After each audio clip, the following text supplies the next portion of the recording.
Yeah, I think, see, neuroscience is empirical, but the kind of model, the kind of concept you have strongly impact how you investigate the brain and what kind of paradigms and the kind of analysis. So that's, of course, you can discuss different models. If you view the brain as a pure computer, you have different kind of tasks and analysis than compared you view the brain as an integrated world-body operator. Yeah. So the kind of model theory concept of the brain you have has a strong impact on how you investigate. So that means how philosophy impacts neuroscience. However, it's also the reverse way, meaning that philosophy operates in a logical conceptual realm. Yes. So for that, if you remain purely logical, you do not need any empirical support. It's basically nonsensical because you remain purely logical. However, that changes once you want to make claims about the natural world we live in.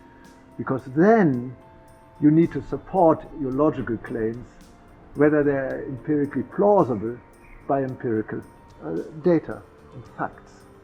So in that sense, then you say, I have 2 or 3 different logical conceptual claims, but I do not know which one applies to the natural world we live in. In that case, then you say, okay, which of the 2 or 3 logical claims converges best or matches best with the empirical data?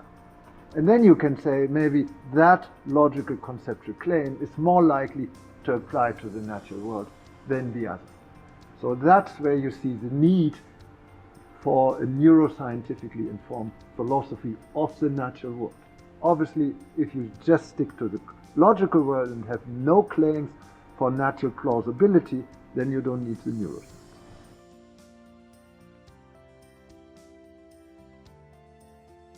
Yeah, so obviously I don't want to go into the meaning of the concept of ethical here because it's a whole other discussion. However, there are challenges. For instance, you cannot manipulate the brain itself in certain ways, which you would need to, for instance, to isolate a specific mechanism. I give you an example from medicine. If you do not yet know that the pancreas and insulin modulate glucose, you would like to basically remove the pancreas and remove the insulin in order to see whether it impacts causally the glucose. Obviously, you can't do this in internal medicine, but we found ways to show that. And that's exactly the case we're facing in neuroscience. We have, let's say, surface measures like analogous to glucose. Much of the brain imaging is a surface measure, like the level of glucose in the blood. However, in the case of the brain, we do not know the deeper level, we do not know the pancreas and the insulin in the case of the brain. How can we know this?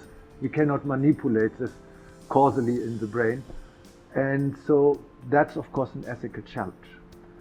But there may be other tools like artificial intelligence to do this.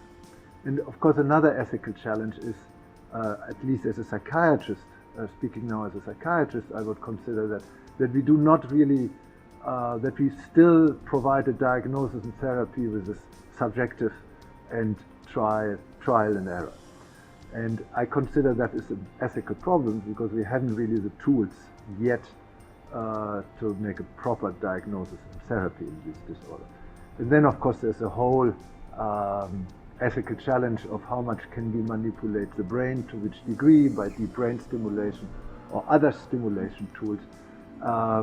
Cognitive enhancement is a big discussion. So, and I think there will be a whole new line of thought about the brain, like in other organs. Like, for instance, we manipulate the heart. 40, 50 years, I remember the first heart transplantation. I was a little kid, Christian Barnard in South Africa. It was said, oh, the soul has been translated, should not be ethically feasible. Now we know the heart is a mechanical pump, and we can manipulate to do all kinds of stuff. And my hope is, for the sake particularly of psychiatric disorder, the same will happen to the brain.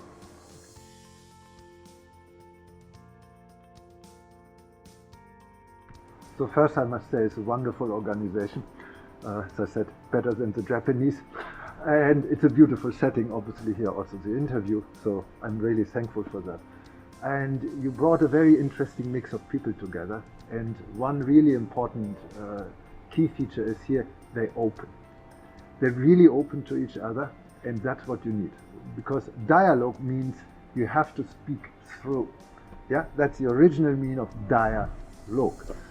And dialogue also then means speak through the other and try to understand the perspective of the other. So it's a very, very positive interdisciplinary or transdisciplinary, as I like, atmosphere, because usually philosophers kill the neuroscience, philosophers kill each other, neuroscientists kill each other. So I think it's a very, very productive atmosphere, and you brought very interesting people, some of whom I didn't know, I never encountered in person. So for me it is also a very interesting and good and very productive experience. So I deeply appreciate that.